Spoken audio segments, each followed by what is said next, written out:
તો તમારી માટે ઉનાળો ક્યારે ચાલુ થયો કહેવાય? અલ્યા તમે રસ્તા પર ચાલો છો અને ઉપરથી કોઈ હેર ડ્રાયર ની હવા ફેંકી એટલે સમજી જવાનું કે ઉનાળો ચાલુ થઈ ગયો. તમારા ત્યાં ગરમી કેટલી છે? અરે મેડમ ગરમી એટલી છે ને કે મચ્છર હવે લોહીની જગ્યાએ છે ને ઠંડી છાશ માંગે છે.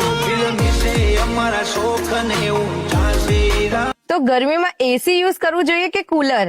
અમારા ઘરમાં એસી ચલાવવું એટલે પપ્પાની નજરમાં દેશદ્રોહી જાહેર થવા જેવું છે. ગુજરાતીઓ માટે ઉનાળુ એટલે શું? ગુજરાતીઓ માટે ઉનાળો એટલે સવારે કેરી, બપોરે કેરી અને રાતે પણ કેરી. કેરી ઓન ફાયર મેડમ.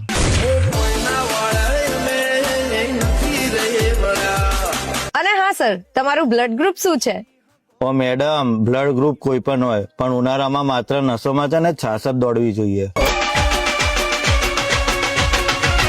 બંકો બંકો